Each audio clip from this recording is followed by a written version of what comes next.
दोस्तों, दुनिया भर के वैज्ञानिकों की सभी खोजें और थ्योरीज उस समय व्यर्थ हो जाती है जब प्रकृति अपने दुर्लभ करिश्मे दिखाना शुरू करती है।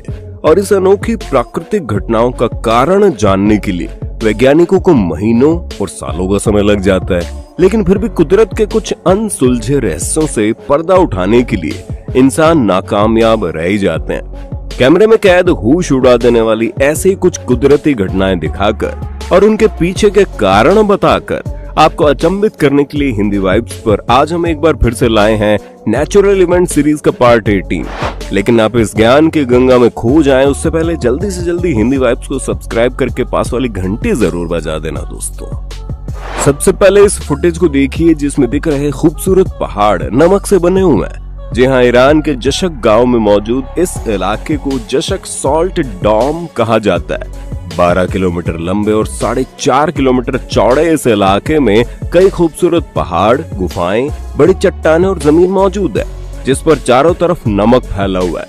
जहां इसके एक इलाके में नमक से बने ग्लेशियर्स हैं तो दूसरे इलाके में चट्टानों पर मौजूद मेटल एलिमेंट्स की वजह से पहाड़ों का colour red, orange, yellow, grey और ब्लैक है और इसे रेनबो सॉल्ट कहा जाता है।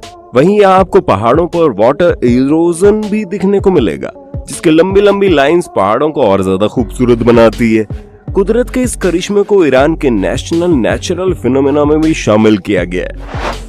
दोस्तों, जब कनाडा के लेक मोरिन की इस खूबसूरत फुटेज को देखेंगे ना तो आपके होश उड़ जाएंगे, जिसमें ये नावी जैसे ही पानी को धकेलते हुए आगे बढ़ रहा है और हमें पानी में कांच के टुकड़े दिखाई देते हैं। लेकिन ये कोई कांच नहीं बल्कि बर्फ के टुकड़े हैं जिसे कैंडल आइस कहा जाता है। और ये तब बनती है जब पानी में मौजूद बर्फ के बड़े बड़े टुकड़ों के टूटने की तैयारी होती है और उन पर सूरज की गर्मी पड़ती है जिससे आइस स्लैब के कमजोर हिस्सों में दरार आने लगती है। और उन दरारों में जब पानी का प्रेशर पड़ता है तो बर्फ के टुकड़े होने लगते हैं और बनती है कैंडल आइस। इस तरह की आइस ज्यादातर पानी में देखने को मिलती है और ये पूरी तरह से पारदर्शी और नुकीली होती है। तो क्या आपने कभी ऐसे दुर्लभ बर्फ को देखा है? कमेंट करके बताइए ना। दोस्तों, अब इस फुटेज को देखिए जिसमें दिख रही मछली कोई साइंस फिक्शन मूवी का क्रिएचर नहीं है बल्कि ये असल मछली है जिसका चेहरा दिखने में काफी हद तक इंसान जैसा है, फिर चाहे वो होठ हो या सिर। और ये मछली वेस्टर्न पैसिफिक ओशियन में पाई जाती है। इतना ही नहीं, ये मछली दिखने में जितनी अजीब है वैज्ञानिकों ने इसका नाम भी उतना अजीब रख दिया। जी हाँ, इसे एशियन शिपशेड रेसे नाम से बुलाया जाता है और ये रेसे प्रजाति की सबसे बड़ी फिश है। इस इंसानी चेहरे वाली मछली की लंबाई 39 इंच और वजन 15 किलोग्राम तक होता है। वहीं इसके पास मेल और फीमेल दोनों ऑर्गन्स होते हैं और जापान, चाइना और ओगोसवारा आइलैंड के लोग इसे खाना बड़ा पसंद करते हैं। साथियों, अब इस समंदर किनारे मिली अजीब चीज को देखो। जी नहीं, ये कोई ड्रिल बिट नहीं बल्कि समंदर में रहने वाली हॉर्न शार्क्स का अंडा है। इस प्रजाति की शार्क्स ऐसे ही कांच जैसे दिखने वाले अनोखे आकार के अंडे देती है और इन अंडों का यही आकार बड़ी बड़ी लहरें और चट्टानों से टकराने पर भी इन्हें टूटने नहीं देता, क्योंकि इसके कोने की एज टक्कर का प्रेशर सहन कर लेती है और बीच वाले हिस्से पर उतना प्रेशर नहीं आता। और अपने इसी आकार की वजह से ये अंडा समंदर के अंदर की जमीन पर सीधा खड़े रह सकता है। और जब इस अंडे को हम गौर से देखते हैं तो हमें इनके अंदर पल रही बेबी शार्क दिखाई देती है। वाकई में कुदरत ने माहौल और जरूरत के हिसाब से हर जीव को डिजाइन कर दिया भाई। दोस्तों, अब इस मनमोहक दृश्य को देखिए जिसमें दिख रहे तालाब के पानी के नीचे एक चमकीले पत्थर दिखाई दे रहे हैं। दरअसल ये लाइमस्टोन यानी चूना पत्थर है और जब ड्राइवर पानी में उतरकर तालाब की गहराई में जाने की कोशिश करता है तो फुटेज में हमें दिखता है कि इस लाइमस्टोन के बीच में एक बड़ा सा गड्ढा बना हुआ है जो पानी के अंदर मौजूद गुफा जैसा लग रहा है। और इस गुफा के अंदर एक दो नहीं बल्कि हजारों मछलियां एक साथ रह रही है। दरअसल दोस्तों, लाइमस्टोन जमीन को एकाकार यानी कि पानी वाले पत्थरों से अलग करता है, लेकिन इसी चूना पत्थरों में जब नेचुरली केमिकल प्रोसेस होती है तब हमें इनमें बड़ी सी गुफा देखने को मिलती है जो जमीन से पानी निकाल लाती है। खैर, आगे बढ़ने से पहले दोस्तों, वीडियो पसंद आ रहा तो जल्दी से लाइक दे मारो ना।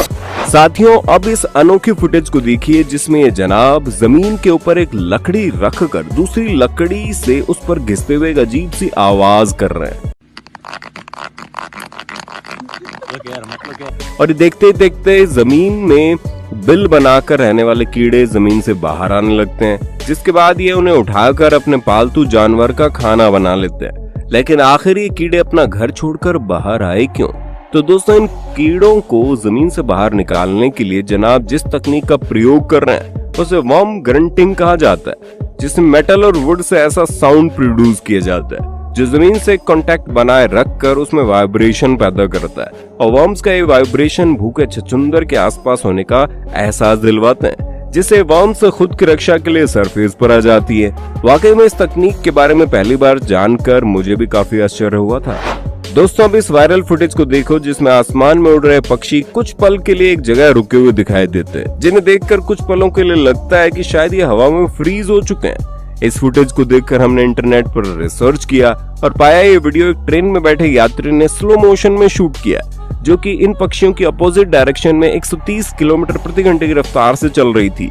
लेकिन इसके पीछे सिर्फ अपोजिट डायरेक्शन में पक्षियों जितनी समान रफ्तार पर चलना ही मुख्य कारण नहीं है, बल्कि यहाँ थर्मल सोरिंग नाम की घटना का भी बड़ा हाथ है। दरअसल जब गर्म हवा सर्कुलेशन डायरेक्शन में घूमते हुए तेजी से ऊपर की ओर जाती है तो उसे थर्मल्स कहा जाता है। और कई बार पक्षी ऊंचा उड़ने में मदद पाने के लिए इनका इस्तेमाल करते हैं, इसलिए वो ज्यादा आगे पीछे मूवमेंट के बिना सर्कुलर डायरेक्शन में ऊपर की ओर मूवमेंट करते हैं। इन्हीं सभी कारणों से ये अनोखी फुटेज बनी। साथियों, अब इस हैरान कर देने वाली फुटेज को देखिए जिसमें दिख रहे एस्ट्रोनॉट किसी दूर के ग्रह पर नहीं बल्कि हमारे चंद्रमा पर आ गए हैं। और जब ये चांद पर चलने की कोशिश कर रहे हैं तो उनके पैर फिसल रहे हैं, उछल रहे हैं और गिर रहे हैं। ऐसा इसलिए क्योंकि चांद की ग्रेविटी हमारी धरती की ग्रेविटी से 1/6 होती है। आसान शब्दों में धरती का गुरुत्वाकर्षण बल चांद से 6 गुना ज्यादा है, जिस वजह से धरती पर जिस इंसान का वजन 100 किलोग्राम है वो चांद पर जाकर करीब 16.5 किलोग्राम का हो जाएगा। और इसी वजह से एस्ट्रोनॉट्स के लिए चांद पर जाकर चलना आसान नहीं होता।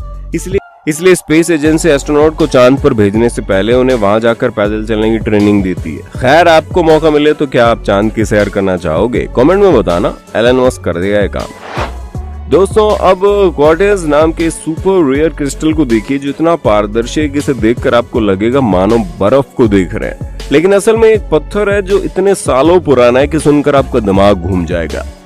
तो आज से 300 मिलियन साल पहले जब महाद्वीप एक दूसरे से टकराए थे तब अमेरिका के आर्कन्सा में समुद्री चट्टान ऊपर की तरफ धकेली गई थी। और इन चट्टानों के फ्रैक्चर से जब सिलिका से भरपूर गर्म पानी पास हुआ था तभी इसे खूबसूरत और यूनिक क्रिस्टल का निर्माण हुआ। और आज भी क्वार्ट्ज नाम से जाना जाने वाला क्रिस्टल आर्कन्सा की जमीन में पाया जाता है। दोस्तों, अब इस हिरण को देखिए जिसका चेहरा आपको आम हिरणों से थोड़ा अलग लगेगा। ऐसा इसलिए क्योंकि मंट जैक प्रजाति के इन हिरणों के पास 2 नहीं बल्कि 4 सेंट ग्लैंड्स यानी गंध ग्रंथियां हैं, जिसमें से आंखों के ठीक सामने मौजूद सेंट ग्लैंड्स की पैर को प्री ऑर्बिटल कहा जाता है, जिनका मुख्य इस्तेमाल गंध सूंघने के लिए होता है, जबकि दूसरे पैर फ्रंटल ग्लैंड्स यानी ललाट ग्रंथियां कहा जाता है। ये हिरण अपने ग्रंथियों का उपयोग कर टेरिटरी मार्क करने और कम्युनिकेशन के लिए भी करते हैं। साउथ और साउथ ईस्ट एशिया में पाए जाने वाले इन हिरणों की एक और खासियत ये है कि इनका ओरिजिन 1000 से 2000 नहीं बल्कि 15 से 35 मिलियन साल पुराना है, यानी कई करोड़ों साल से धरती पर रहते हैं। साथियों, अब इस फुटेज को देखो जिसमें गिलास में रखा गंदा पानी फिल्टर होकर दूसरे गिलास में साफ बनकर पहुंच रहा है। लेकिन आखिर ये हुआ कैसे, आइए बताते हैं। तो पानी को साफ करने की इस तरकीब में कैपिलरी एक्शन का इस्तेमाल हो रहा है, जिसमें लिक्विड किसी भी एक्सटर्नल फोर्स के बिना नैरो स्पेस से फ्लो करते हुए दूसरी जगह पहुंच जाता है। यहाँ भी जिस ग्लास में गंदा पानी है उसे इस पत्थर के ऊपर रखा गया और दूसरे खाली ग्लास को नीचे रखा गया, जिसके बाद एक फैब्रिक के टुकड़े का इस्तेमाल किया गया, जिसका एक सिरा गंदा पानी में दूसरा खाली ग्लास में। इसी वजह से कैपिलरी एक्शन होती है और आयरन व मैग्नीज जैसे इम्प्योरिटीज को छोड़कर लिक्विड वाटर फैब्रिक में से फ्लो करता हुआ दूसरे ग्लास में आ जाता है। क्योंकि यहाँ से सिर्फ लिक्विड वाटर ही फ्लो होता हुआ, इसीलिए हमें दूसरे ग्लास में साफ पानी देखने को मिल रहा है और इस प्रोसेस को water filtration through capillary action कहा जाता है। दोस्तों, इस क्लिप को देखिए जिसमें एक प्रोफेसर अपने हाथ में कार्डबोर्ड बॉक्स से बना एक यंत्र लेकर बैठे हैं और दूसरे प्रोफेसर जैसे इस बॉक्स पर जोर से वार करते हैं, बॉक्स में से हवा का एक गोला निकलकर तेजी से आगे बढ़ता है और सामने रखे ग्लास को नीचे गिरा देता है। दरअसल इस चीज को वोर्टेक्स एयर कैनन कहा जाता है, जिसमें हाई प्रेशर वाली हवा भरी जाती है। जब इस कैनन में से हाई प्रेशर वाली हवा इस एयर को छोड़ा जाता है तो ये डोनट जैसे शेप में तेज रफ्तार में बाहर निकलती है और कई मीटर तक ट्रेवल करती है, जिसके बाद एयर पार्टिकल्स एक दूसरे से अलग हो जाते हैं और उनकी रफ्तार कम हो जाती है। वाकई में अगर मौका मिला तो मैं भी जरूर इस वर्टेक्स एयर कैनन को खरीदूंगा और चारों ओर एयर के बॉल्स की शूटिंग करूंगा।